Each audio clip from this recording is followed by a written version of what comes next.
All right, what's up everybody? Thanks for clicking this video. Thanks for tuning into my channel. My name is Simon Hill, Black American from Louisiana, coming to you live from Budapest, Hungary, and I'm here with my beautiful wife. Hi everyone, this is Akdi and I'm from Turkey, and today we are reviewing Miracle at St. Anna's, a Spike Lee joint. Yes, a Spike Lee joint. This is a 2008 American-Italian epic war drama that we watched last night.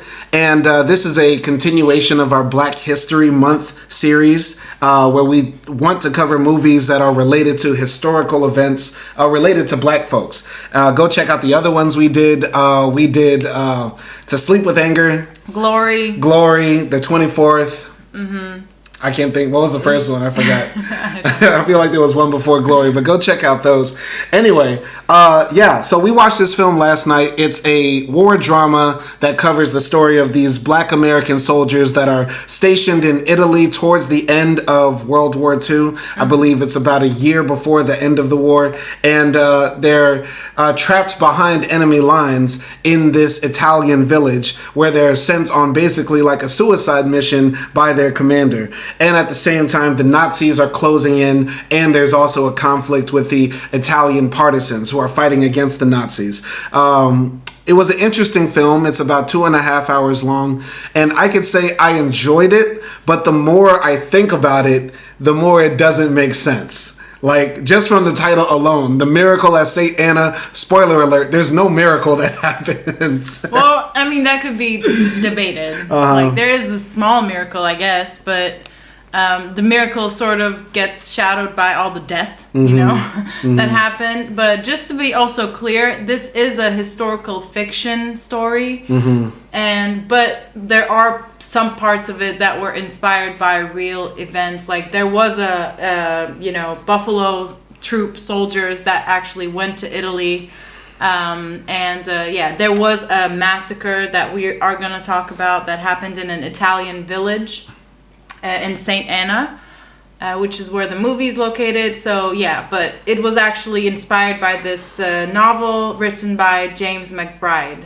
Right, and let's talk about James McBride a bit. So James McBride is a very accomplished American writer, and he wrote the book Good Lord Bird, which is by far my favorite miniseries I've ever seen. It's the best thing that Ethan Hawke has ever acted in. It's a must review for us, even though Akdi doesn't want to watch it. I think it's the best show that depicts the story of John Brown and what racism is actually like. Like, even in this film, what I hate is when they show racism as like foaming at the mouth white folks that are just like stupid and ignorant. Like, The Good Lord Bird does it right.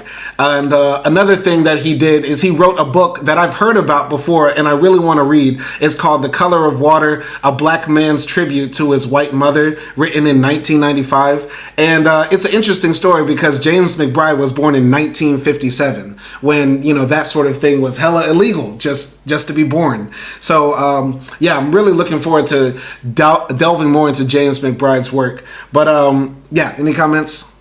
Yes, I guess just like my initial reaction to the movie that I liked it because it sort of had like all these different emotions throughout the movie. And I thought some of the, critical scenes were done well. So that's why I enjoyed it. But like you said, like as I read through some of the comments, like some of the Letterboxd reviews and stuff like that, I could see the flaws in it. But I have to say, like, without any of those, like, judgments coming in before those, I actually enjoyed this movie. Yeah. I don't think it's a bad movie. I think you were telling me last night Spike Lee wanted to make this film because he was upset about Clint Eastwood, a very famous and prominent director. He was making a war movie at the time, but he refused or didn't want to cast black actors in his film. So Spike Lee, being the rebel and revolutionary that he is, he said, well, I'll just make my own World War II movie that's going to be better than yours, Clint, and put nothing but black actors in it, right? Yeah. So but, I like that. He's being sort of criticized because Spike Lee, yes, it is a fictional story, but apparently he made some of the details wrong, like according to Italian historians about the massacre. So then he was being criticized for not sticking to the true history of it, and which was the reason why he criticized Clint Eastwood in the first place. So people are kind of saying on media that, like, oh, he tried to show him, like, he tried to diss him by making this movie, but he ended up failing to be accurate. I get that. I think, the Italians are upset, the people that fought the fascists and fought the Nazis, the partisans, making them sort of like the villains in this film is disrespectful. It'd be like if Martin Luther King was like secretly taking money from the Ku Klux Klan. You know what I mean? Like, that's, if an Italian made that film, I would kind of be offended. But I think what the film is trying to do is, first of all, it's only one partisan who is the Judas. And then secondly, I think what the film and the story is saying is, like, on both sides of conflict, there are good and bad people, right? I'm more interested that people are mad that there was a bad partisan than that there were good Nazis, or at least one good Nazi in this film, which is something you wouldn't expect in a Spike Lee movie. Like, if he's gonna make Nazis bad, you would think all of them will be bad. You know what I mean? Yeah, I like that part of the movie as well, that there was humanity in each group, and I felt like each group of people had, like, some part in the story, you know? So that was a good part, but, like, the truth was that, okay, like, the massacre didn't happen because a partisan snitched, because an ex-Nazi snitched, and then that's how it came to be, and that was, like, the small detail he looked over. Yeah. So that's it. And also a lot of people were sort of mad at Spike Lee for not editing the script. Because the script was also written by James McBride, and people are saying, like, oh, he didn't change anything, he didn't edit it, so it became like this jumble of stories. I get that too. I didn't feel like the film was too long for me, right? Because in my opinion, Spike Lee is an excellent filmmaker in the sense that he makes every scene interesting. There wasn't a scene that I was bored in, right? I felt like if you're going to edit this film, maybe you're going to only, like, I would say this story could have been told this seems like, counter everything I say, but more of like a happy ending, stereotypical type of ending. Because the ending of this film is tragic. Like, people die and it doesn't feel like, their deaths resonate. You know what I mean?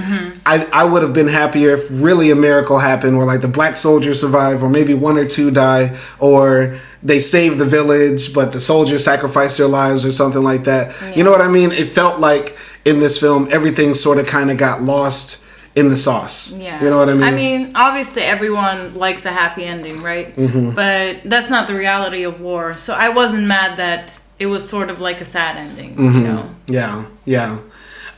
Let's walk through this story a bit. By the way, the actors in this film, we have Derek Luke. He plays Sergeant Stamps. We have Michael Ealy as Sergeant Bishop Cummings. Laz Alonso as Corporal Hector Negron. And Omar Benson Miller as Private First Class Samuel or Train. And the boy, his name is, he's played by Matteo Schiabordi as Angelo Torrencelli, or the boy, right?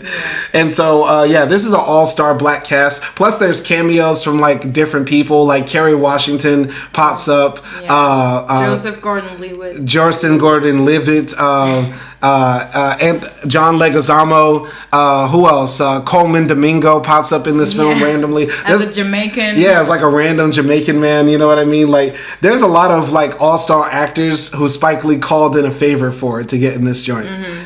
So, yeah, I mean, I like the fact that the cast is, like, American and Italian, because it's sort of, like, staying true to that heritage.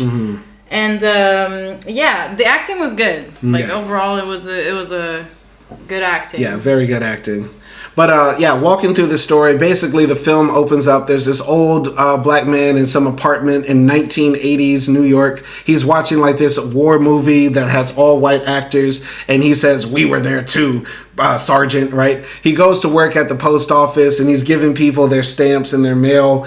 Usually, I think it's around Christmas time. So is this a Christmas movie? No. I wouldn't say so. Okay, but he's giving people their stamps, and this one guy with like a deep Italian accent comes up and says, I need my stamps, please. But the guy, his name is Hector Negron, he looks at this man, and both of them realize that they've known each other, like they've seen each other in the past. And Hector Negron pulls out his pistol and shoots this man dead in the chest, murders him right then and there. Everybody goes running out of the post office, and he just closes the window. The police come, obviously he's arrested, and Gordon Levitt plays like this journalist who's coming like late, like Peter Parker-esque. Yeah. Like the fact that Gordon Levitt never played Peter Parker, but what's his name? Your generation's Peter. Andrew Garfield. Yeah, Andrew Garfield got Peter Parker, but Gordon Levitt didn't. That's like a crime against humanity. I like Andrew Garfield's Spider-Man, so I'm not gonna say anything about that. But if anybody could get cast to play Spider-Man, could Gordon Levitt not? I could see him. Absolutely, he's a permanent teenager. He is.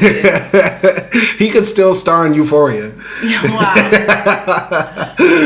But basically Gordon Levitt pops up and he's like, oh man, I need the scoop on this guy. So the detective tells him, go downtown. They're investigating his house. So Gordon Levitt goes down there with the detectives. The detectives find this big, massive, like, bust in this guy's closet, right? They take it to, like, some archaeologist, and the archaeologist is like, this is 450 years old. It's from an old bridge in Italy that was blown up in World War II. And so Gordon Levitt goes down to interview the killer, Hector Negron, and he says, tell me, man, you've had a good life. You were living perfectly fine until your wife died a few years ago. You're 3 weeks away from retirement. Why would you kill a man in cold blood? And so then Hector Negron says, I know who the sleeping man is. And then we get a flashback. So, yeah. Any comments on the opening scenes? Yeah, I mean, it was good, because it sparked interest, and until the point where, like, the archaeologist says, this is an old, statue's head from Italy, World War II, I was like, wait, I thought this was a war movie. Mm-hmm. Why are we in the middle of, like, New York or something? Mm-hmm. And, I was, like, sort of curious where the movie was gonna go until that point where I was like, oh, okay, like, there's probably gonna be a flashback. Mm-hmm. But yeah, I mean, that's kind of it. That's kind of it, yeah.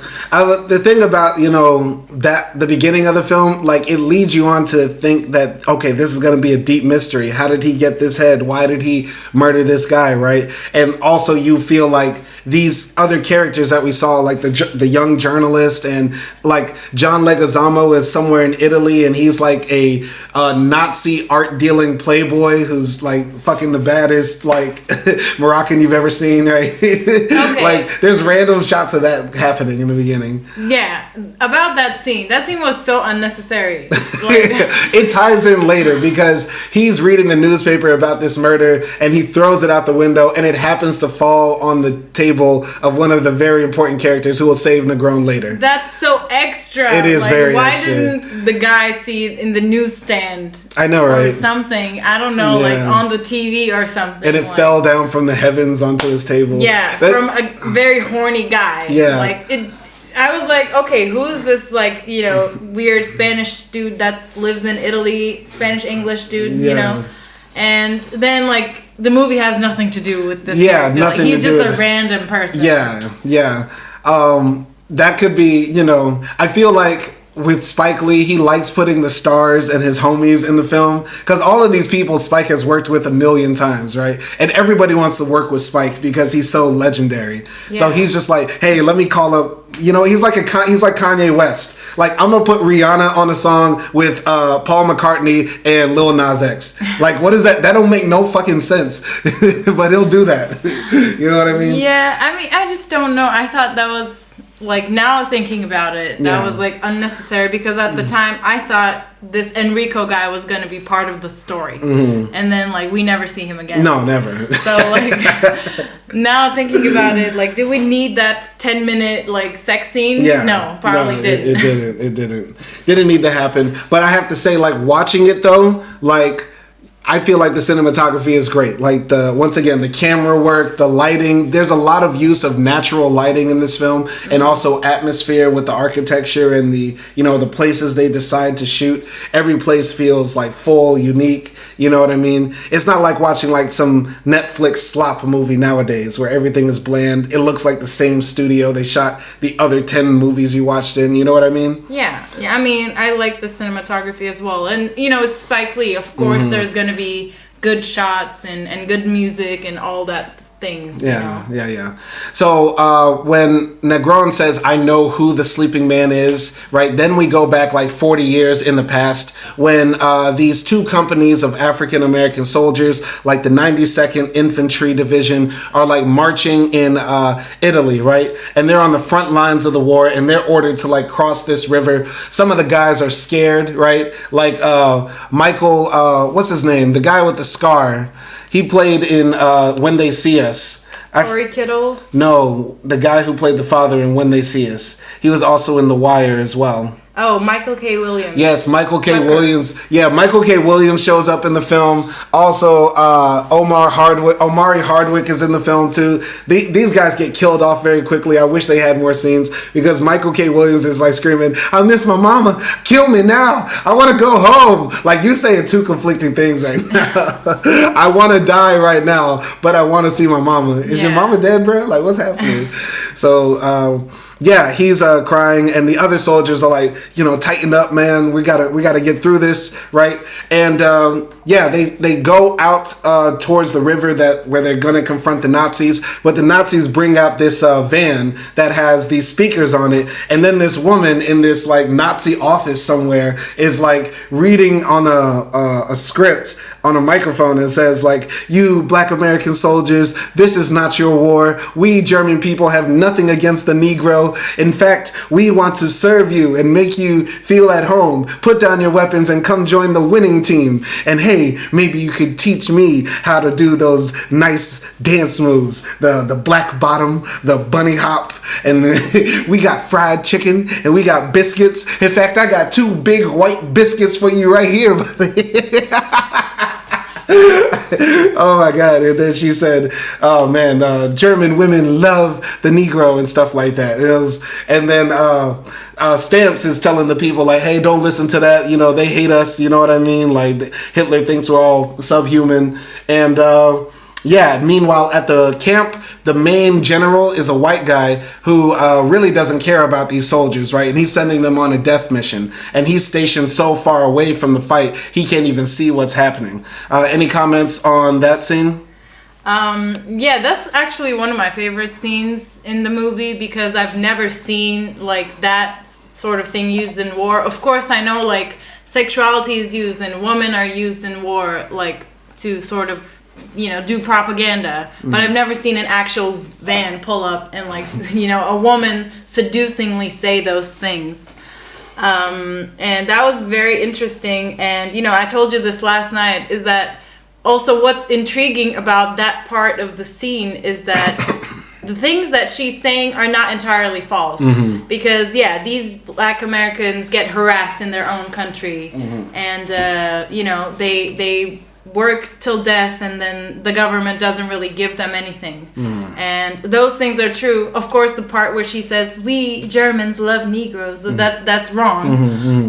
But yeah, like it was sort of like tension building to see what the group was gonna do, because everyone was looking at each other like, wait, she's kind of right. Like, should we join? Should we get some like German pussy? Like that look of people looking at each other.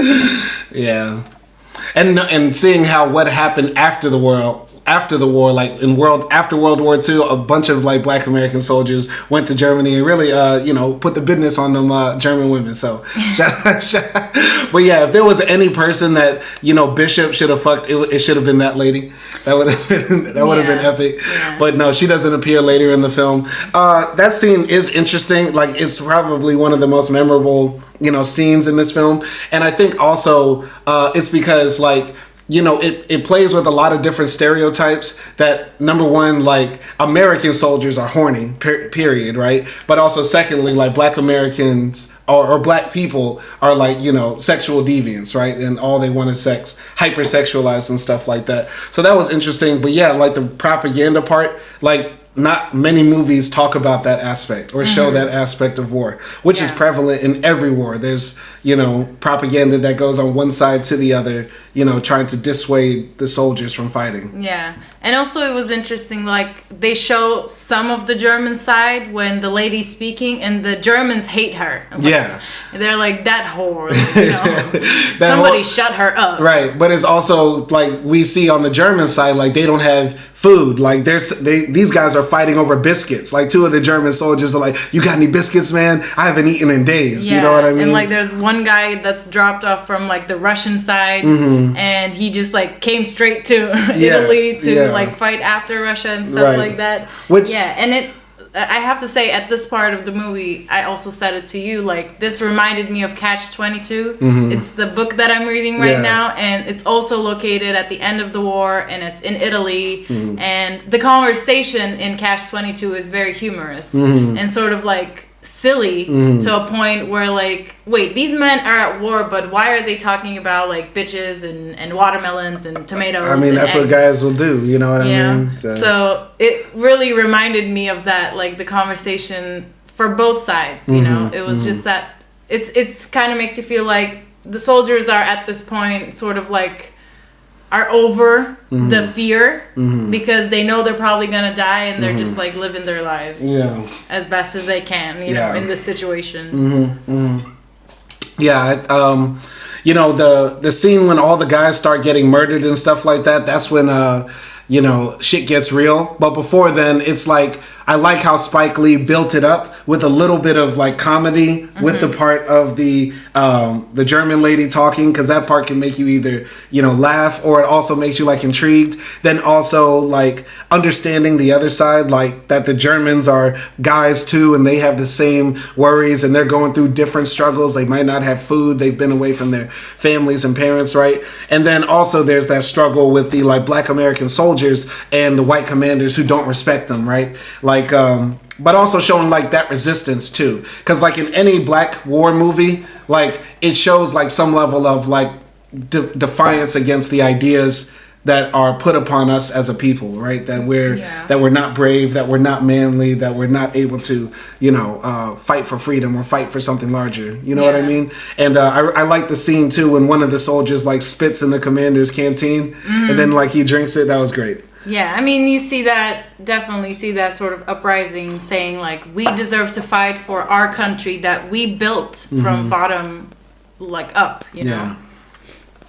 Right, so some of the guys survive the German onslaught with the machine guns and everything, and they make it across the river, and it's Sergeant Stamps, and it's Train. The big guy. Train is, a big gentle giant, I would say, right? And they also call him Sniper Bait too, which I thought was funny because he's, like, so big. Like, obviously the sniper is gonna pick his ass off. Also, something I noticed about Train when they were crossing the river, it's like he didn't bust his gun. I didn't think he shot one time. In fact, he almost gets killed because he's, like, standing in the middle of the river, like, in shell.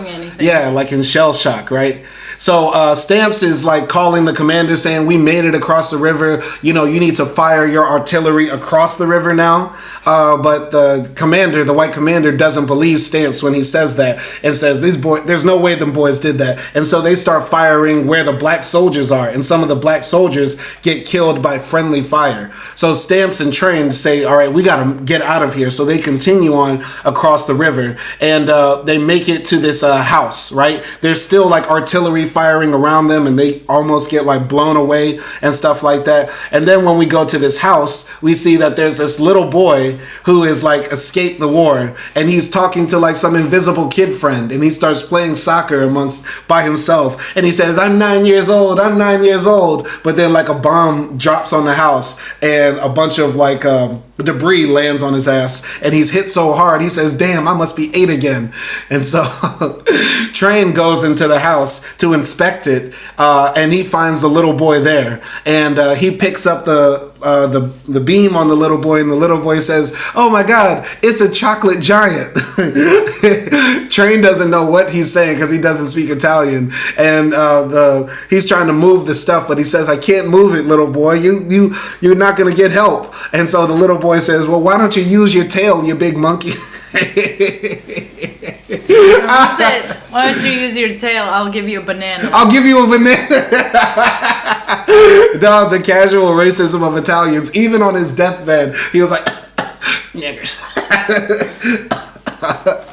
But yeah, Train is almost killed by this Nazi soldier who burst into the barn, but Train actually shoots him, and he says, "I'm invisible," and he says he's invisible because he has this big, head that he took off a statue from a river, from a bridge from a previous war or a previous battle in the war, right? And he's kept this with him, and he thinks it's his good luck charm, right? Mm-hmm.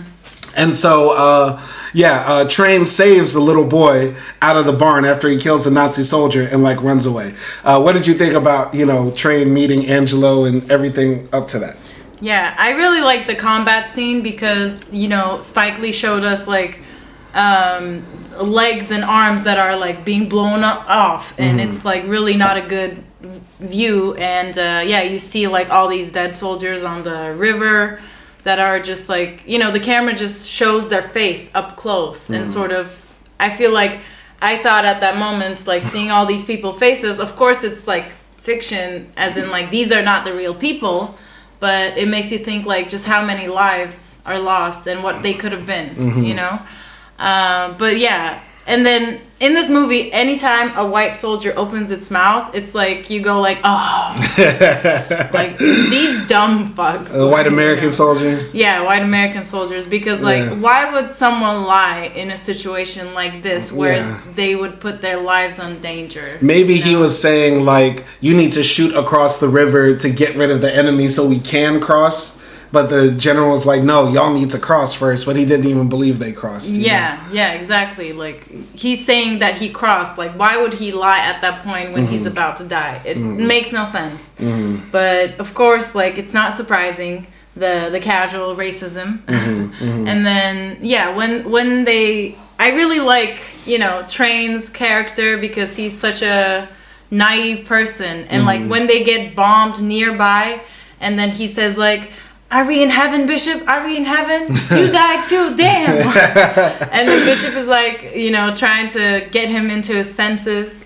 And he's just not a war person, He's just a very cuddly guy. Yeah. And I think Omar Benson Miller, the actor, deserves more flowers. Dog, I think by far, this is one of my favorite acting roles, period. The way he brought this character to life. And it could have been very easy for Train to be cringe, almost like Uncle Tomish, you know what I mean? Yeah. But he made this character so lovable and likable, and also his relationship with Angelo almost makes you want to cry at certain points. Yeah. You know what I mean? Yeah. And just how cute they are.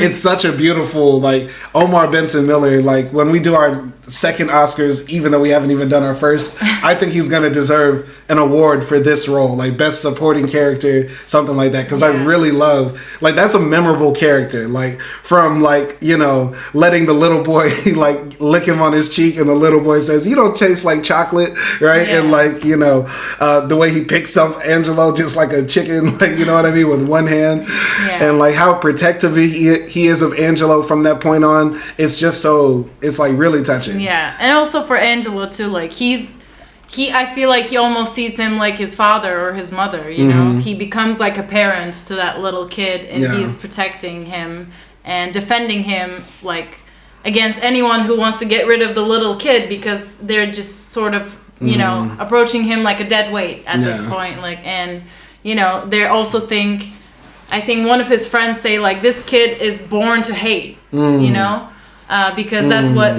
white parents put in their children's mind. And then Train says he didn't do anything to you, why would you just assume that? And You know, Yeah. later we find out about his family, but Yeah, like basically the soldiers, Hector, Negron, Stamps, and Bishop all meet up across the river, and they're chasing Train because they don't know where Train is, right? And Bishop is following Train because he owes him like $1,400 from a card game or something like that. And Stamps is following Train because like he's on a mission, like they were told to go across the river, and he's the good soldier. And Hector Negron is there because he's the translator, so he has to be there for the guys. So they all have different reasons to be there, but Train's is probably the most noble is because he wants to protect the child. And like when they find him and they say to him like, leave this boy here, we got to get back to base, we have to do this and that, he's like, I'm not going to leave him, because he's just a child, I'm here to protect him. And I believe it was Bishop, he was like, white people are just full of hate, they don't want a good world, right? And this is a white man's war. We're not here really to save white people, right? Which I thought was very interesting because, nigga, you are literally a soldier. Like, you didn't think about this like 7 months ago before you signed up. But there are many reasons people sign up for, army. And it's for Bishop, it's probably the money. Yeah. I would say, but I think like it feels like also everyone is kind of annoyed by how Train acts because he's like a bit nonchalant about like taking this kid and stuff like that, and a bit naive, but they also like respect him because they know like his intentions are always well. We're gonna talk more about what's happening here, but basically, for the next like 15 minutes in the film, we get to find out what like the generals are thinking, right? The Americans find out that 4 black soldiers made it across enemy lines, but now they're trapped there, and those American generals are still like racist as hell, and they really don't believe in the bravery of black soldiers. Also, at the same time, we get transported to this small village called Saint Anne, where this father is living with his family, and basically they've been living in poverty for the past like 3 years of the war because the fascists come, they take everything, the Germans come, they take everything, the British come, the Americans come, blah blah blah, and these people are sort of like caught in the middle of all these different armies that come and go, right? They don't have electricity, they're barely running out of food and stuff like that, and the people are also like haunted by these myths about a sleeping man who's going to protect the village and come down and save them one day and stuff like that. And the father is also like a fascist.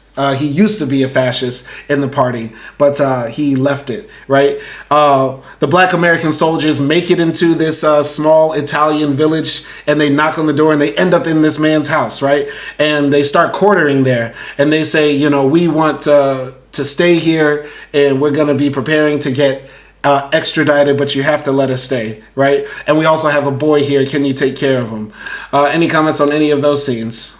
I mean, it's interesting that this Italian family, and also we're introduced to them because the old guy, the father of the house, is like walking towards his house, and then all of a sudden there's electricity, and then we're like, okay, what is this supposed to be about? And then there's like this quarrel of people telling him like he's a fascist because that's the only way he could get electricity in the town and stuff like that. So they got electricity because the American soldiers fired a rocket at the electric box, and it just so happened. You don't remember that? Oh no. Yeah. Oh, okay.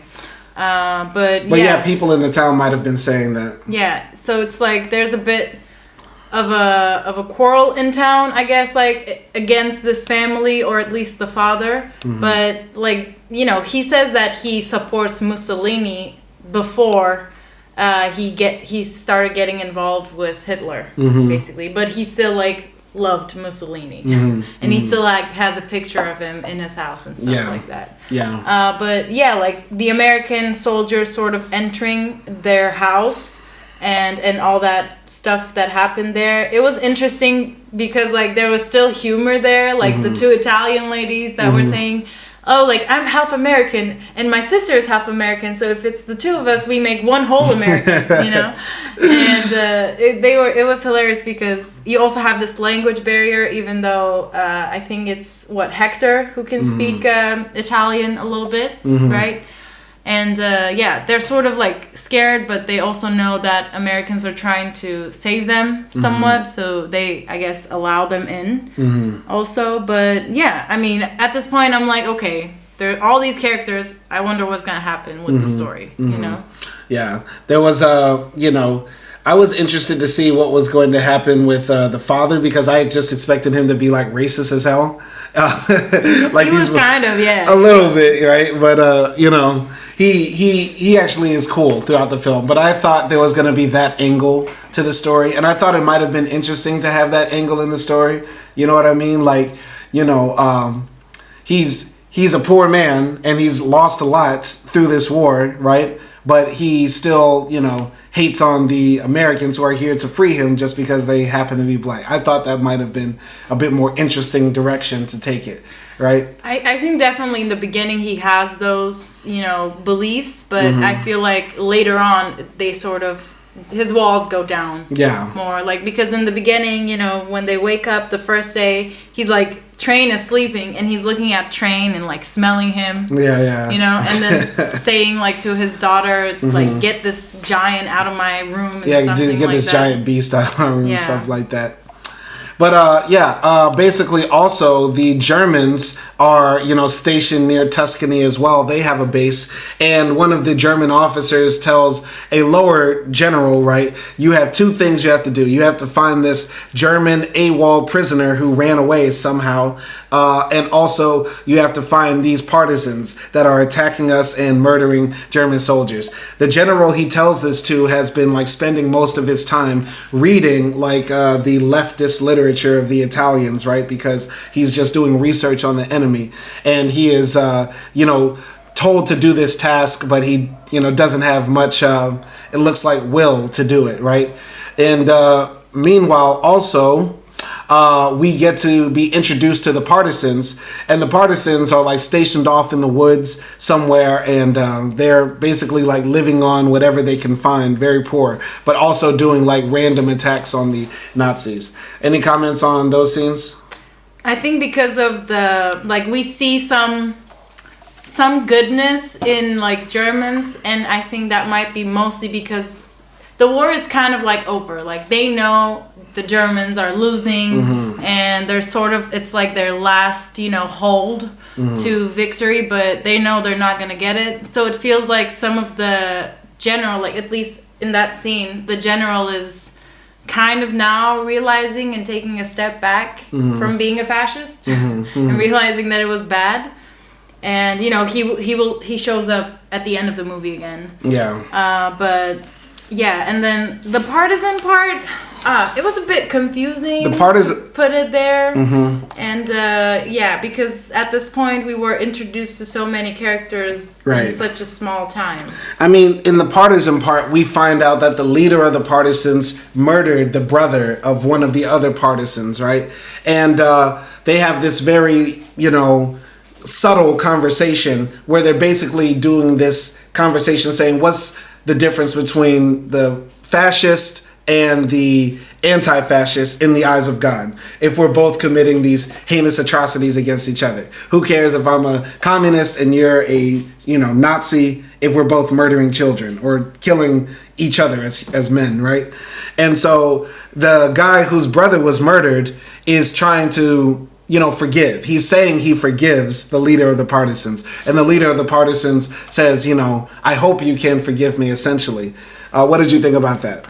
Yeah, I mean, the thing is, if you don't have a lot of, control over the situations, you do have to make heinous decisions sometimes. Or you have to sacrifice, one person or a group of people when you're, a partisan. For example, living in the woods that, have limited artillery and stuff like that. And you try to do best as you can. So, yeah, but I like the fact that, they were discussing these moral ideas. But to me, they also showed, this this troop of German soldiers like going around the woods, and then we see like this guy come up from like down under the AWOL soldier. He's hiding underground. But I didn't understand like he was that soldier, because it was like, okay, they showed the partisans and there's another man in the woods now, and I'm like, I thought he was a part of it. I think what Akdi is trying to say, y'all, is that all white guys look alike, so she can't tell the difference, right? So I could tell the difference, but she was like, I don't know, they all look the same. I mean, they all looked scruffed, and with beards. You couldn't tell the German guy was like a blonde. He was like a full Aryan. He was dirty. Okay, he was a dirty blonde.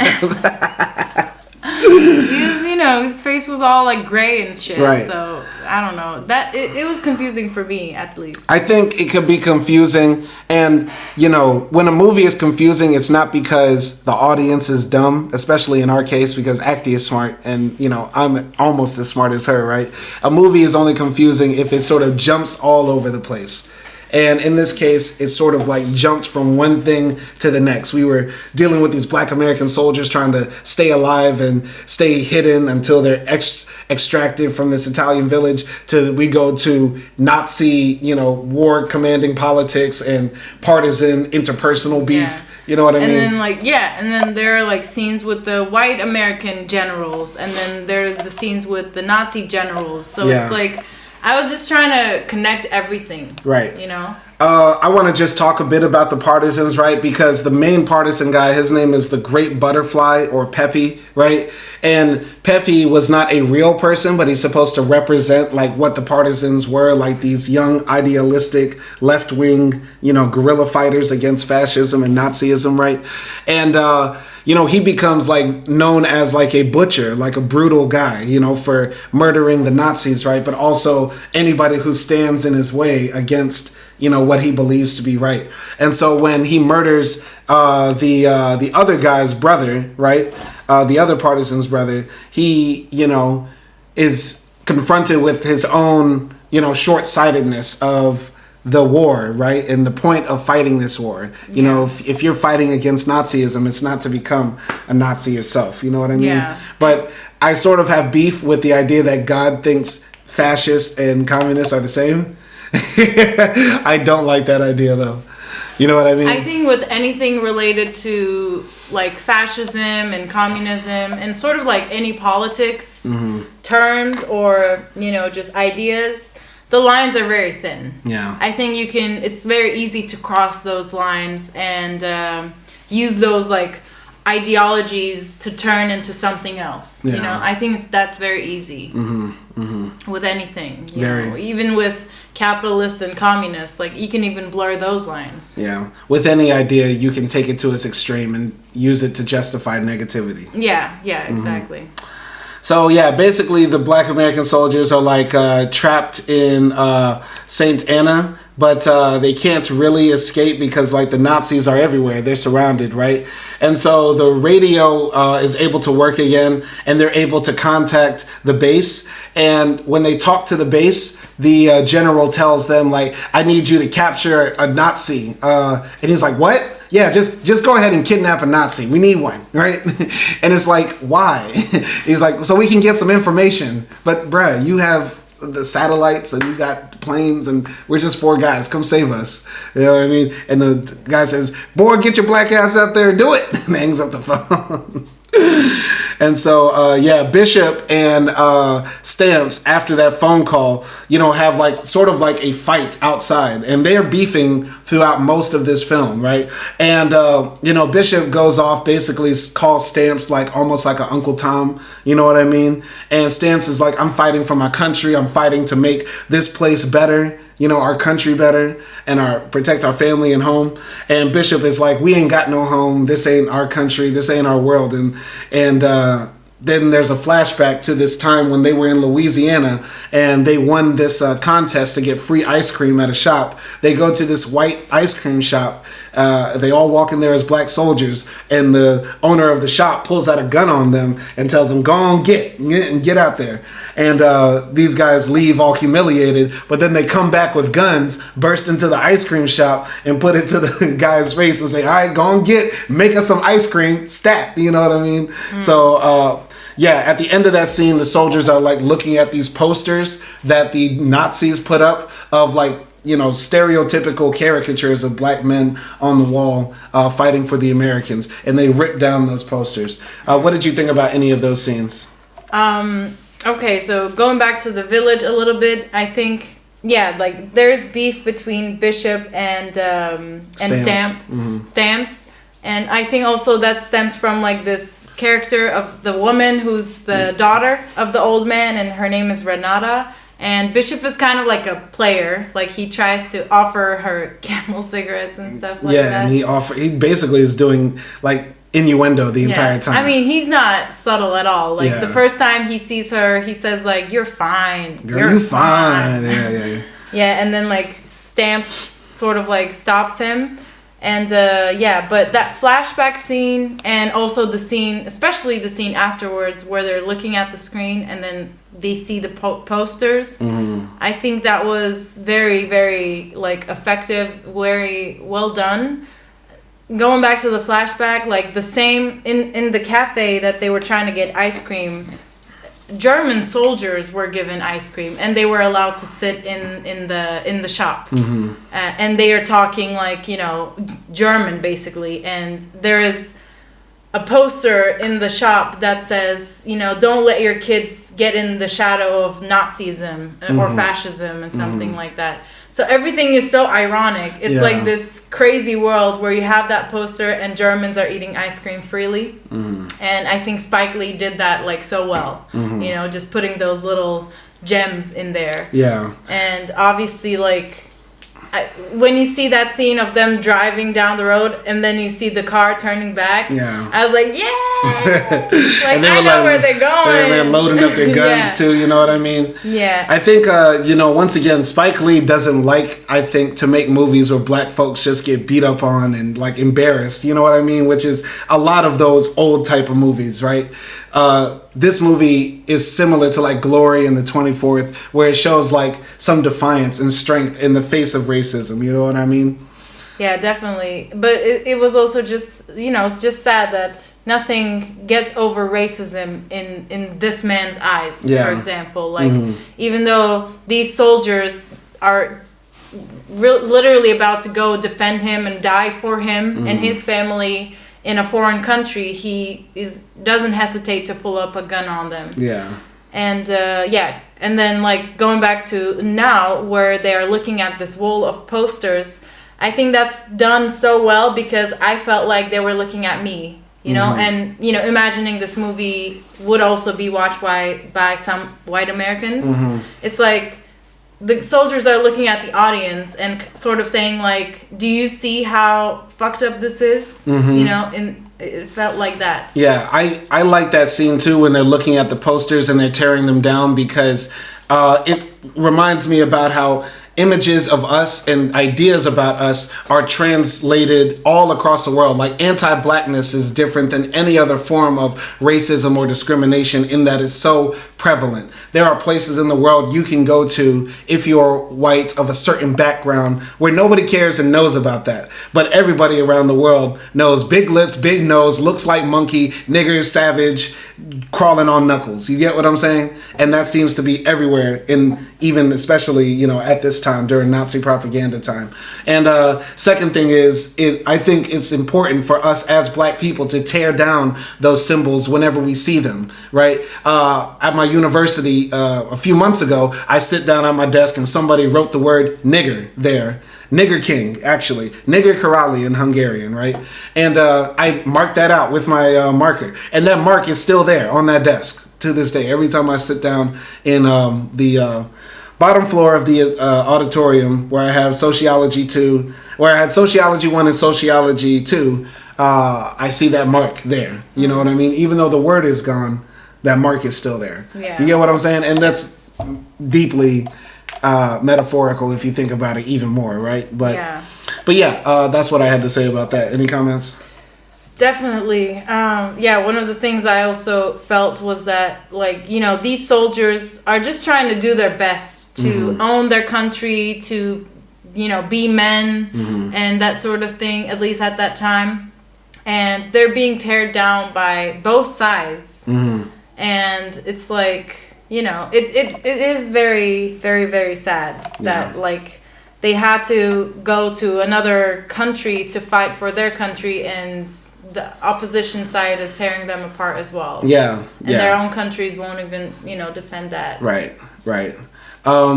You know, there's a scene later in this film after the soldiers tear down those posters. There's like this party at this church where all the Italian villagers are singing and dancing, and the Black American soldiers there are partying too. And Stamps is like trying to kick game to Renata, the daughter of the fascist old man whose house they're staying in, right? And Stamps is trying to like, you know, holler, but Renata says, "Oh, I'm married," and stuff like that. And Stamps is like, "Oh, okay, I guess, you know, well, you're a beautiful girl," and stuff like that. And she also says, like, you know, Black Americans are different. You Negroes are different than the white Americans, right? And Bishop comes up and says, "Yeah, we're different where it counts. Girl, if you ever been black on a Harlem night, you'll never want to be nothing else." And she says, "Ooh." And so then Stamps like walks away, and Bishop starts to swoop in and like steals his girl, right? So then Kendrick Lamar goes outside and starts writing in his pad really angrily. But no, Stamps goes outside and he talks to Negron, right? Yeah. And he says, you know, me and Bishop, man, you know, he puts black people back like 400 years. And Negron says, "Oh, no, me no black papi. Me no care about that papi. Oh, no." Because Negron is Puerto Rican. And Stan says, yeah, we know. You know black papi. But he's like, "Man, it's so crazy. I feel more at home here in Italy than I do in America. How do I feel more free here than I do back home," right? And Stan's like, Negron is like, "I don't know, papi, but can I go dance?" And Stan's like, "Man, go dance." And so then Negron bachatas away. What did you think about those scenes? About the dynamic between like Bishop, Renata, and Stamps. It's like, yeah, Stamp is like very gentleman-like, you know, he's trying to holler at her the right way. Mm-hmm. And then Bishop is just aggressive and constantly like, I think he's using his cigarettes as a foreplay, mm-hmm. because cigarettes are like penis shaped. Yeah, you know? It's phallic symbols. Maybe, I don't know, like, but yeah. And I just feel like his character sort of represents, man, like, I don't give a fuck. Mm-hmm. Like, I'm just here for the money, mm-hmm. and I'm gonna do what I want. Yeah. That sort of thing.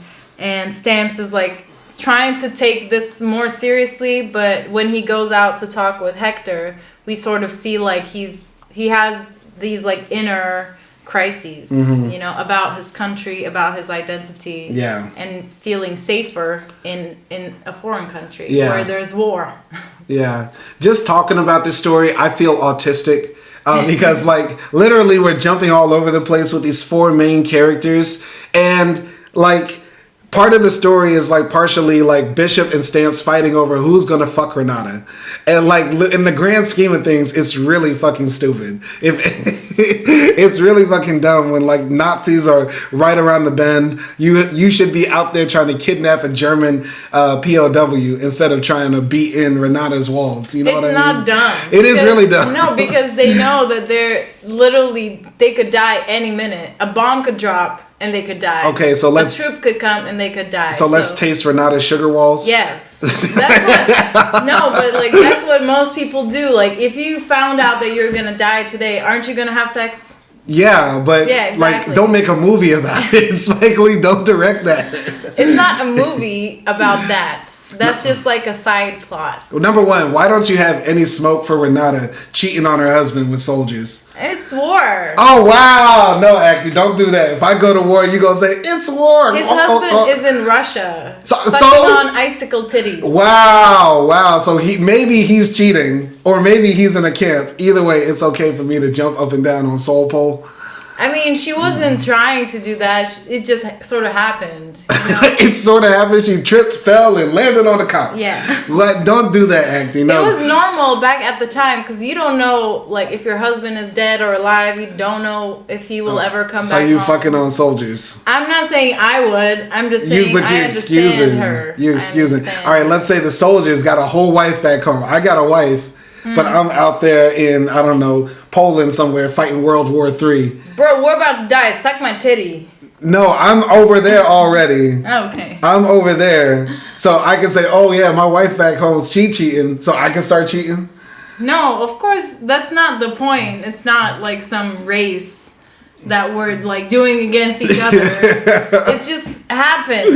And it's okay. Like, I still love my husband. It's a war time. So you're getting dick, but you love your husband. Of course. That's fucked up. So you're saying you're going to cheat on me if we go to war?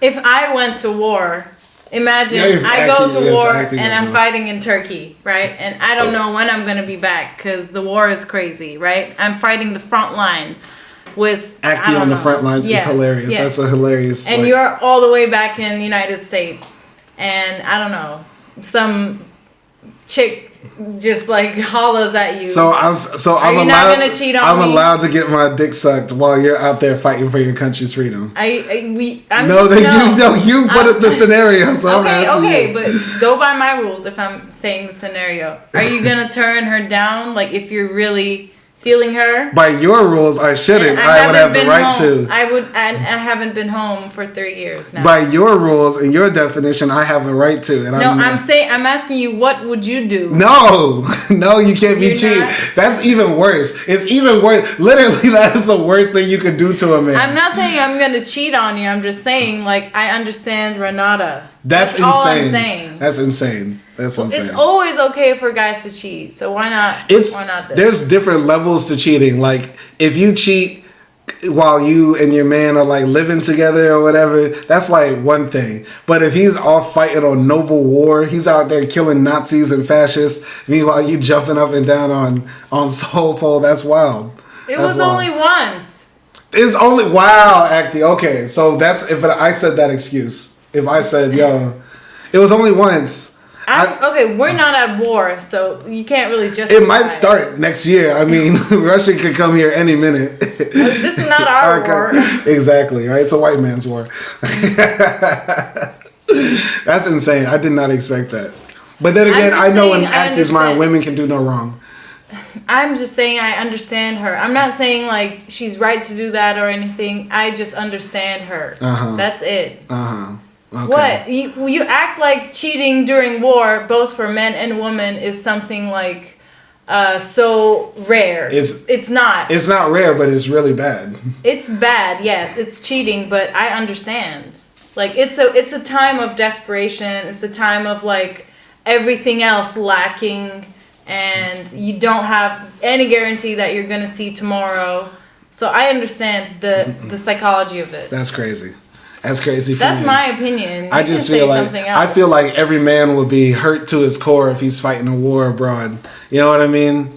It's like if you're in prison or if you're in war and your girl cheats, that hurts worse than, you know, you in the free world and your girl cheats, in my opinion.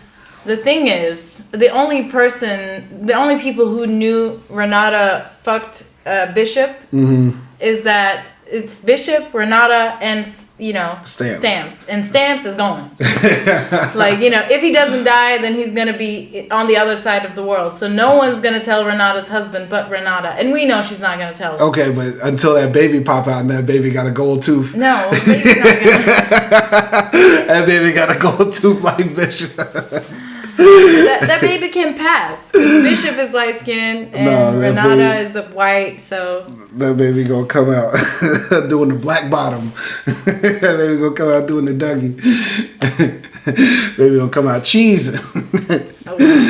Anyway, this movie is autistic when you talk about the story because it's hard to focus on one character because I want to talk about Train and Angelo and their cute relationship, but then like there's a scene where like Renata shows her titties to like Stamps and like she's trying to throw the pussy at Stamps, but Stamps is too pussy to catch it. Yeah, that was unnecessary too. Like why do we have that scene? Well, we wanted to see Renata's titties and we all said yeah. You're the only one who said yeah. I'm wrong for wanting to see Renata's titties, but Renata's not wrong for cheating on her husband. Nobody this is said you were wrong. I'm just saying, like, did we need that scene? No. Yes, we did. We did. We absolutely did.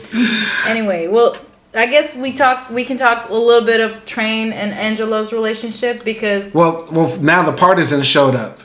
At the scene when Renata shows her titties to Stamps, right, and tries to fuck on Stamps, the partisans show up and say, "Hey, boy, what you doing?"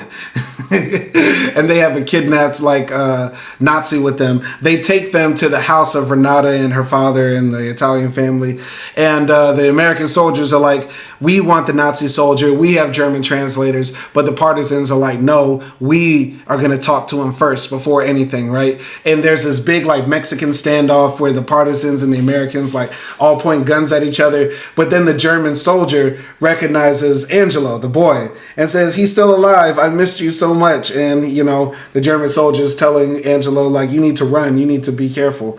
So Train talks to Angelo, and Angelo basically starts crying, and says, "I know that man from before," but he doesn't say much, and Angelo can't talk because he's so distraught and stuff like that. Any comments on that? Yeah, and also like during that standoff scene, Angelo looks at one of the partisan guys, not the German guy, and we see that he's very scared, right? So we sort of guess that's one of these guys is dangerous, or one of these guys like maybe killed his family or something. But I also want to just like point out that scene where Train teaches Angelo like the tapping language. So he basically, because when they're talking, like it's hilarious. Angelo only speaks Italian, Train only speaks English, and they just tell each other their lives, and no one understands anything. And I don't know, like Train is talking about like his mama back home and stuff like that, and Angelo is talking about Arturo, his imaginary friend. But they sort of just bond, and this tapping language is like so cute. Like one tap means yes, two tap means no, and then like six taps means there's a bomb coming or shooting is starting. Like there's fighting and stuff like that. So when Angelo sees that man he's afraid of, he taps Train's like arm 6 times, and then Train's go and gets his gun. Like that was so cute. Yeah, very cute, very cute. I love once again Train and Angelo throughout this film, right? Like it's hard to not want this film just to be more centered on them. Like if it was just the story of Train and Angelo surviving this war, I think it would have been more interesting. Like Stamps, Renata, Bishop love triangle is cool, you know what I mean? But I think the story could have been told at a more profound human level about war, its effect on children, and overcoming racial barriers. Because like Train said, before this war, I've never been this close to a white person, never even touched one, you know what I mean? And so like through Angelo, he's able to like teach this child not to hate. And also at the same time, like learn to maybe overcome some of the mystery and fear he's had of white people throughout his life. You know what I mean? Yeah, that was such a strong line. Yeah, definitely. Yeah. But, essentially, the partisans don't want to give up the Nazi. And Hector Negron, one of the soldiers, like, I don't really trust one of these partisan guys. The boy sees him and now he starts talking and stuff like that. And so they tell this partisan to like go over the hill to see if there's any danger. And he looks and he sees a bunch of Nazis coming. And he comes down there and says, "Hey, nothing's happening. Everything's fine. It's cool." And by the way, there's also like this mystery of the sleeping man, and there's like these constant shots of the mountain of a face that looks like it's sleeping, right? And so the people are just like, awaiting for the Americans to come and like extract them. And, Bishop and Train are like having this conversation about faith and God, where Bishop is like, is God gonna save us? But Train like really does believe in God and stuff like that.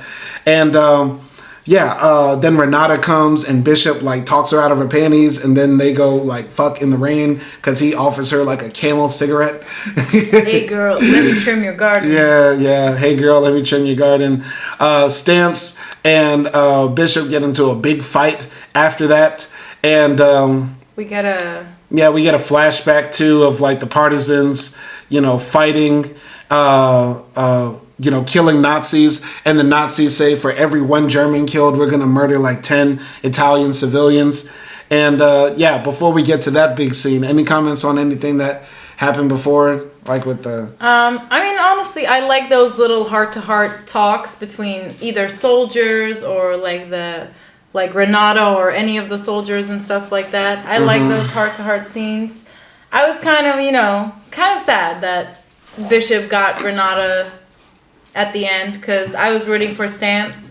But yeah, like you said, he didn't make the move, and Renata was basically screaming at him like, "Fuck me, please." Yes. And yeah, I was kind of sad, but I don't know. Even though Bishop is like very sexist and kind of like this player guy, there's still something to like about him as well because honestly, like I don't know, I might.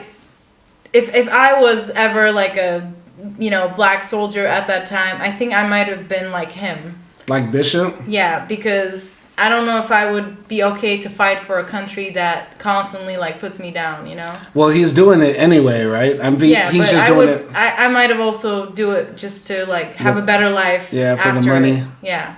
Yeah.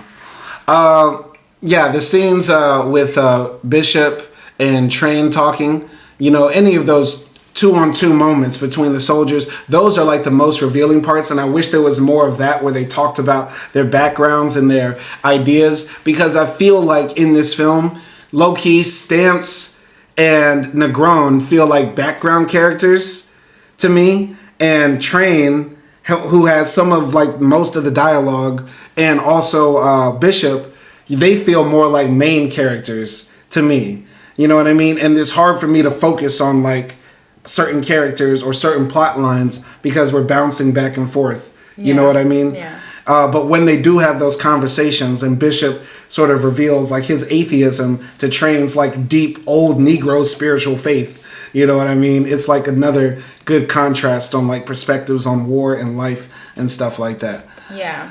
Yeah. But, at the same time, Bishop, like, maybe doesn't believe in God, but when Train says like something about his mom, he gets like protective of his mom. So you can see like, okay, maybe he's not spiritual, but like he cares about his family, and he does believe in something. Yeah. And So what happens now? We get a flashback to what happened before. When the partisans were like murdering the Nazis go brutal. And one day the Nazis line up all of these villagers in this other town and say, where is the butterfly, the terrorist, the partisan who has been killing all the Nazis? And like there's like 100 people standing in front of the church, and the German Nazi is speaking in Italian saying, you have 5 minutes now to tell me where he is. And the people are like, saying nothing because they don't know anything. The preacher is like begging with the German general, like, please don't do this, and the German Nazi is like, you have 1 minute now to do it. And before the general, gives a command, he gets like a phone call from like his general, says something, right? And meanwhile, the preacher tells all the Italian people to like kneel and pray and say the Our Father. And then the German Nazi general pulls out his pistol, shoots the preacher in the head in front of everybody. Everybody screams. And then the Nazis basically slaughter the whole town with machine guns, like spray everybody down. Women, children, old people, right? There's babies that are still left alive, and the Nazis like put a bayonet through the baby. It's really gruesome and graphic.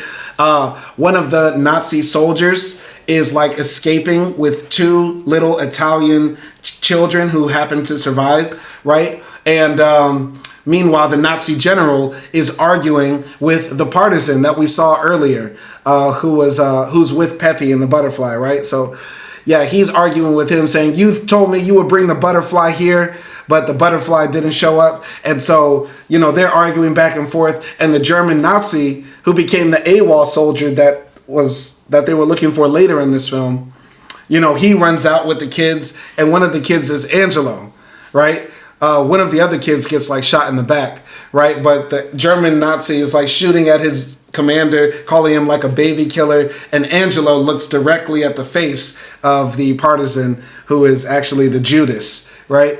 Any comments on those scenes? Yeah, so this scene was very, very brutal, like you said, because it was this massacre of people that were completely innocent civilians, and it was very brutal, and I dropped a little tear watching it. And, you know, the way they describe it also, it was like, oh, they killed everyone until they ran out of bullets. You know, that's a lot of bullets. And, you know, the scene where the baby is on top of her mother's chest, still trying to, like, get breast milk because she is a baby and crying also. And, yeah. And that's sort of also where it tied for me together when I saw that, like, German soldier trying to save these two kids, right? And that's when I was like, oh, okay, he's the guy in the woods now. And also, it made sense for Angelo to have this friend that was an imaginary friend, but it was actually this other little kid, possibly maybe his brother or something, you know? Maybe that was Arturo. Yeah, it is Arturo. Ah. And that's where it sort of like ties up everything. And yeah, and all the scene, all of the parts of this scene is very intense, I would say, and this is the thing that actually happened. Like, this is the history part of the movie, and yeah, it was very intense. Yeah, I think Judas characters are always fascinating, and the guy who plays the other, you know, partisan who betrayed his people, he's a very fascinating character, right? Before, you know, the scene with the slaughter of the Italians, right, we see that the partisans have beef because one of the guys, like, wanted money. He wanted to, like, raid the pockets of the people, and he ends up getting killed by Pepe, you know what I mean? And so, yeah, that motivates him to betray his people, but it's like, damn, like, for the loss of your brother, you're gonna let your, you know, fellow countrymen die. You know what I mean? Yeah. And that also seems to deeply affect the butterfly, who believes that the traitor was actually the guy that he ended up killing, like the brother, right? So it's a very fascinating part, very fascinating section with the Judas guy. Yeah.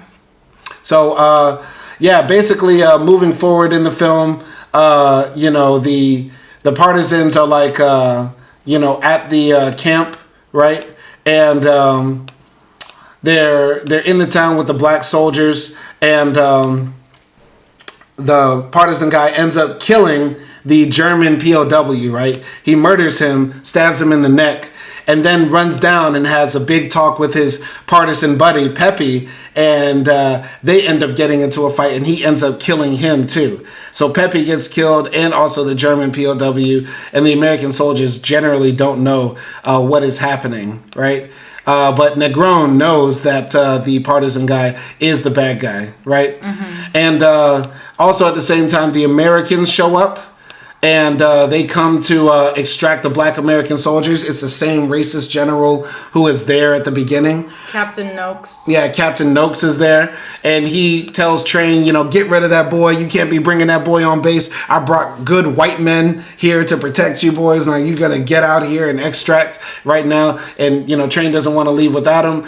They get into a fight, and essentially, like, Train ends up picking up one of these guys by his collar, like literally in the air, and everybody's astounded because he's so damn strong. And the Italian father looks at this black American soldier who has his face in the air. It's lined up with the mountain, and he says, "The sleeping man." Right? So the sleeping man, I guess, is a strangled black. I feel autistic as fuck talking about this story. I feel literally like a kid who cannot stop rambling about, like, Thomas the Train and Winnie the Pooh. Like, what the fuck am I talking about? Like, the more I talk about it, it's insane. Okay, so, I mean, this is the problem I have with the sleeping man theme that's been going on, because in the very beginning, we see Hector's old self, right, saying, "I know the sleeping man." So I don't know. I feel like that was a code word for, like, a soldier, or, you know, a racist general, or a Nazi or something. And as the story progresses, okay, we hear that there's this, like, you know, myth in this Italian village that this guy loved this girl, and then to protect her, he laid on a mountain, and the mountain protects the people. But this is the problem. Like, okay, the black guy is the sleeping man, but that's the black guy that is helping the racist white general. Yeah. It's not one of the good black guys. Yeah. In this movie, and that sort of doesn't make sense. I guess you can, draw out the fact that, okay, the sleeping men are black people or black soldiers that came to save the village. That's such a reach. Yeah. Exactly. Like, why was that plot even there? Mm-hmm. That sleeping man plot, you know, that sort of made no sense, and it didn't really tie up. None. I like how that part got really intense because, like, Train, is like sort of like docile and servile, right? And he's challenging this white man over this white boy. You know what I mean? That he feels like a parent towards. You know what I mean? Yeah. And so I thought that was very powerful. And that scene was very intense for me. I really liked that. It was. Then and the soldiers end up leaving them, there because they just wouldn't give up this little white kid. Yeah. And I really like that, and I like also how the other remaining 3 soldiers sort of stood up for Train as well, even though they were trying to calm the situation. They were like, we understand him, and this boy has meant a lot for him, you know. So yeah, basically Noakes gets killed, right? He says, I'm going to have you boys court-martialed. And so Noakes gets in his car, drives 5 feet, and his shit blows up because the Nazis are there, and they start firing on the people in St. Anne. And, some civilians get killed. The black American soldiers that are there, basically Stamps, Bishop, Negron, are the only ones there fighting in the back against all these Nazis all around. And, Train gets like 2 in the back, and he gets shot. And, he's still trying to protect the little boy, Angelo, who is like, who got shot as well in his shoulder, right? And the last thing, Train does is like he hands the head of the statue to Bishop to protect him because he says it'll make you invisible, right? And it's also payback for the $1,400 he owes him. And so, basically Stamps and Bishop and Negron are like shooting their guns at the city, taking out a bunch of Nazis, but the Nazis are like still cleaning house, like murdering a bunch of civilians. And even though, Stamps tries to evacuate people, they get like shot down, right? Stamps is trying to help Ludovico, the old man, and Renata escape. Ludovico gets trapped in front of Nazis, and he tries to do like a fascist salute, and he gets his ass shot up again because the Nazis don't give a fuck. And so Renata gets her ass clapped too, and then Stamps gets like shot up as well, like 1,000 times. Bishop gets like 2 to the leg, and then eventually killed as well.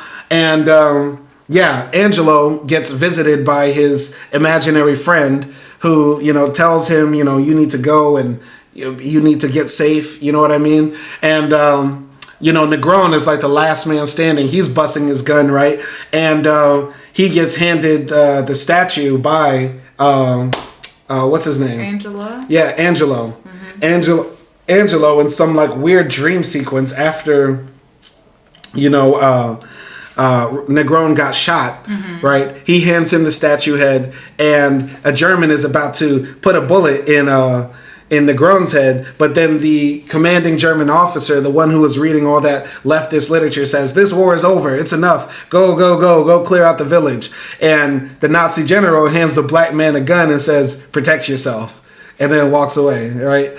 And somehow, some way, Negron is able to get saved by American soldiers. Yeah, at some point, like, I guess American soldiers come to this village as well, and they evacuate and they kick out all the Germans. Yeah. And they, collect the dead and stuff like that. Yeah. I mean, this is like the climax, the ending scene, right? Where we see the battle, and it's very definitely brutal. And the only professional soldiers are the 4 Americans, but I like that there were like these young Italians that just like grabbed a gun from the house and started like trying to, defend their own little town as well. And it was definitely sad to see all of the people we got to know throughout the movie die one by one, and just so sudden, so brutal. And basically, it's like no one is left in the town. Like everyone. Yeah, where's the miracle? We need a miracle, bro. And but I like the fact that when Train dies, all of the guys, like, I guess first Bishop and then Hector and then Stamp, like, they try to make his legacy live in a way where they are protecting Angelo, and they're also taking care of this, like, statue head. Yeah. You know, it's like, yeah, because, yeah, like, he's naive, but he's not dumb, I think. And the war made him, like, grow up, obviously, even more. But, you know, there was that scene where Train was explaining, and he was saying, like, it's not about, like, what's real or not. It's about, like, what you believe in. And, of course, like, you know, there isn't magic, and the head doesn't make you invisible, and Angelo is not magic either. But, you know, he believes in it so much so that even the audience feels like, wait, is Angelo magic? Because he started, like, the radio back on. I guess you know? so. And, or, like, is this, you know, statue head magic because Train was able to stand in the front line without getting shot for, like, a good 10 minutes? You know? I mean, there's many miracles in here, like the radio thing and, like, Train surviving a bit and the statue head going to Negron and Negron getting saved by a Nazi. There's many miracles. Yeah. But where's the big miracle when it counts? Like, saving people's lives, bruh. Like, I mean, I think a lot of people love to talk about miracles during war times, but they're very rare and they're not very real. Because, yeah, war is nothing to be, you know, to be praised, to be proud of. And most people end up dying. Yeah. Yeah, this movie does a good job of not romanticizing war. You know what I mean? You don't look at this film and romanticize it, but it does make you feel like, you know, like, what is, if we're really saying, like, you know, there's no atheist in a foxhole. Have you ever heard that phrase? It means, like, when death is coming or when you're in danger, like, everybody believes in God, right? Or calls out for Jesus, right? And there's parts of this film that underlie tones of, you know, religious doubt and having faith, you know what I mean? With Train always talking about his love for Jesus and the massacre taking place at a church and, you know, the party scene taking place at a church, several things, right? It's like, this film makes you feel like, what is the point of believing or having faith if a lot of the times your prayers aren't answered? You know what I mean? Maybe you could extrapolate that theme from the movie and how the tragedies happen. And, you know. And also, it was like, adding to what you just said, it was like, you know, miracles are not only done by God. It's also a product of humans that have kind hearts, that believe in, you know, in themselves, and also believe in, I don't know, children, believe in humanity, like Train, because he's sort of like the only person that makes miracles come true in this movie with Angelo and with their relationship, you know? So it's not something, you know, maybe it's saying, like, humans are capable of making miracles happen. It's not always God. Yeah. But some things are also unexplainable, like how the radio started working because of Angelo's imaginary dead friend, right? I mean, you know, some things are just luck. I mean, a miracle does happen because Kerry Washington's fine ass pops up in the movie. So, but yeah, basically, you know, Negron is saved. The rest of the guys are dead. Most of the village is dead. But I guess the miracle is Negron gets a Purple Heart, which is like a high medal for getting wounded in war. I was gonna say that, like, at that point when Negron is in, like, this carrying thing, you know, they're carrying him to the hospital and they're telling him, like, you know, you're lucky, you're going to New York, and you also get a Purple Heart. And it's like, at that point he looks at his side and all of his, like, friends are dead, and that Purple Heart sounds so vain. Yeah. It's like, oh, you get a sticker. Yeah, so meaningless, yeah. Yeah. But, Negron gets, you know, discharged from the army after surviving St. Anna, but most of the people are dead. I have to say also, like, it felt like, you know, the deaths were empty. Like, I wanted if Renata is going to die, I feel something. Or Ludovico is going to die, I feel something. Like, the whole family, the grandma and everybody of that Italian family got murked out, and I didn't feel anything. You know what I mean? like you said, you felt sad. Of course, it was sad, but it wasn't like that was a meaningful, purposeful, moving death on screen for me, and that's what I wish there was more there. But that's what war is. That death is meaningless. Like yeah, it makes death meaningless because it happens so much so. Like, you know, I understand what you mean. Like, yeah, when those people died, maybe the scene could have slowed down, or they could have been like a different music, a different effect to make it, you know, more meaningful. That would move the audience in a different way. But there's so many of the characters we lost. If you do that for every single character, it's like, you know, the movie is now 4 hours. Right. And it's also like not how it is when war is happening and it takes 2 seconds for you to die. Right. That's what I'm saying. Tighten up those characters. Like, it could have cut down the cast a bit, tighten it up. Maybe instead of in that house, it could have been just Renata and her father, right? And the soldiers could have been just Train and Bishop, right? Train, Bishop, Stamps. Or Train and Negron. You know what I mean? Train, Negron, Angelo. Like, tighten up the story, cut down the cast a bit. I felt like it was a bit too big of a cast, even though everybody does well acting-wise. I like the cast, honestly. I like the fact that there were 4 guys because they all served like a different perspective. Yeah. There was the noble guy, Stamps, that was like disciplined and a gentleman. Yeah. And there was Bishop, who was like, you know, didn't believe in God, player. There was Train, who was like the naive, kind, hearted, you know, guy. And Hector is like the educated, and also the eye that sees everything, that witnessed everything. Yeah. And is like a guy that is supposed to carry the story. Yeah. And, so there's also this, you know, exchange that happens between Angelo and Negron right before they separate. You know, Negron gives him, like, the cross around his neck, and, Angelo gives him the statue head. Fast forward a few years later, Negron is in his court. He has a public defender. He's probably going to get railroaded into jail. His bail is set at $2 million. But then Kerry Washington comes in as his lawyer and says, I'm representing the client now, and the client will post cash bail. And so, you know, Negron gets out of prison. Then somehow he's flown to the Bahamas, which I don't think is legal. I don't think you can just leave the country on bail. That's not legal at all. So he goes to the Bahamas, and he's on a beach in all white, standing next to another guy who's explaining to him, you know, basically everything's going to be okay. And, you know, Negron then meets up with Angelo, who has now become a multi-billionaire who makes his money building seatbelts and helmets. And so they exchange gifts. And Angelo has the statue head and the crucifix, and he gives back the crucifix to Negron, and they hold hands very tightly on the beach until they both cry because they don't know how to let go. They have very strong grips. So that's the end of the movie. And Angelo says, "It's me, Angelo. It's me, Angelo." And then he licks his face again. He says, "You don't taste like chocolate either." I've been licking and licking. But yeah. Any comments on the end of the film? I mean, I guess that was supposed to be the miracle.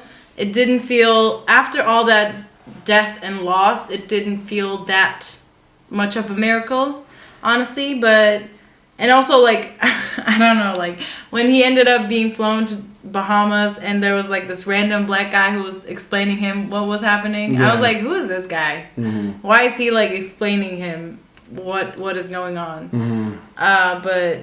yeah, I think it would have been maybe better if there wasn't all this explaining there either. Yeah. Like, maybe he just, like, ended up going out of court and saw Angelo standing there with the statue head. Yeah. That could have been enough for me without any words. And they would just, like, hug or something. And they didn't need to take it to the beach or anything like that. Yeah, like, Bahamas, and, like, the mystery CEO comes and says... yeah, so this guy made all of his money from seatbelts. I mean, maybe there is some point there because, like, the mystery black guy on the beach says, like, people love safety because safety means control, and safety is the most dangerous thing because safety leaves no room for miracles. And if we don't have miracles, miracles are the only sure thing in life. And I was like, that's definitely not true. That's so cheesy. Do we knew that literally makes no sense, though. Like, it literally makes miracles are the only sure thing in life. Like, no, they're not. Like, definitely. Because the people of St. Anna were waiting for a miracle, and sure enough, it didn't happen. Like,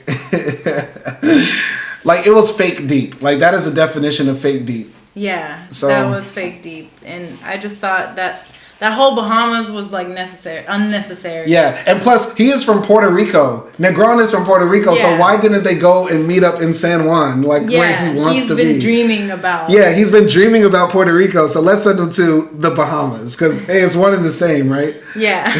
Like that don't make no sense. In like a survivor island. I know, right? See, this is the thing. After we watched that film last night, we were like, that was pretty good. Yeah. And but now we talked about it, and I'm sure our scores are down. Yeah. Listen, it sounds autistic talking about it. This review makes no sense. This is possibly the worst review we've ever done because it's just so all over the motherfucking place. But the movie is. The movie is. We are following the movie. Like, we're speaking as we watch the movie, and that's how this conversation comes up. Yeah, this movie is like grandpa telling you a story, but your grandpa is also 98 and he was the first diagnosed person with Asperger's. Like Asperger's, you know what I mean? Like, I'm so brain dead after talking about this film. Your grandfather was the first person to have a lobotomy. Like, he's the first, but he's still around kicking. He's doing well. Like, God, those stories. Yeah, his stories are just like all over the place. Yeah. So, now that we've spoken about it, listen, the experience of watching this film is touching, moving, Spike Lee joint.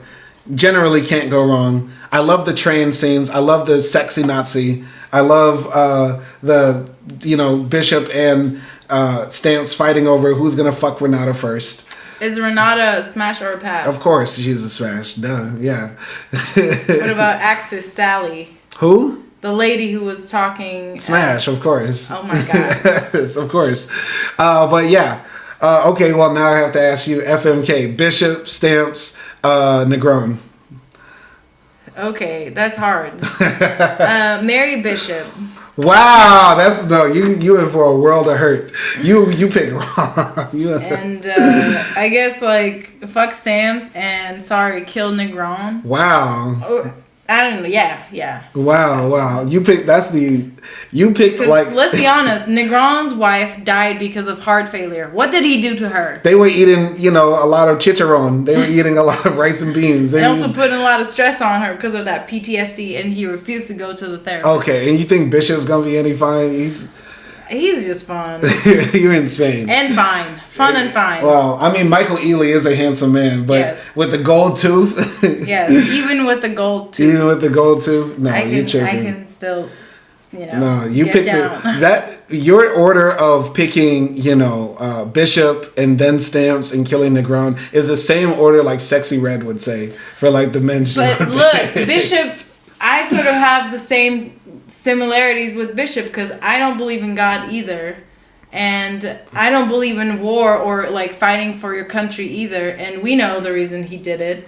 So it's sort of like I have more similarities with him. You also and Stamp, yeah, he's a gentleman and he's a nice guy, but he lacks I don't know, motivation to approach a girl. He's a respectful guy. He's not gonna fuck a man's wife.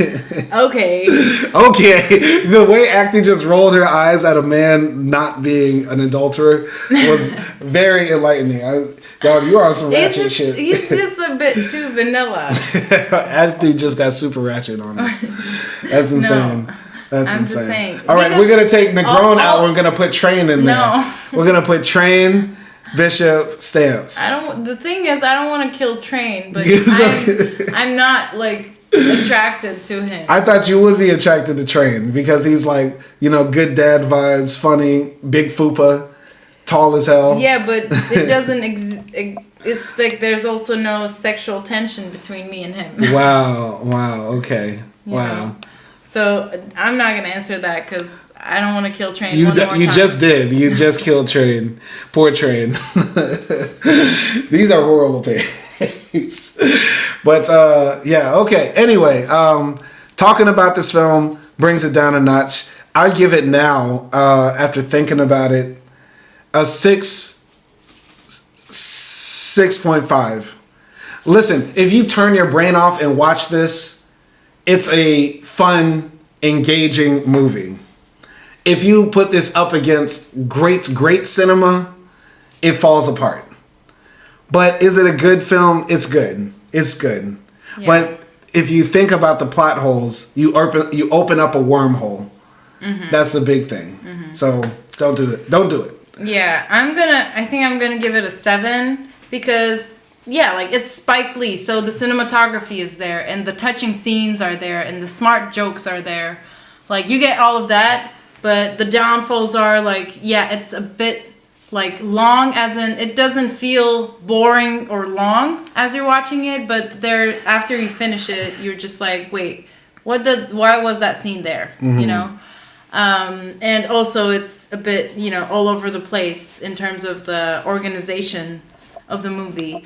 But I still enjoyed watching it, so I'm going to give it a 7. Mm-hmm. Like you said, like if you're looking for a cinematic masterpiece that's perfect in every sense, this is not that movie.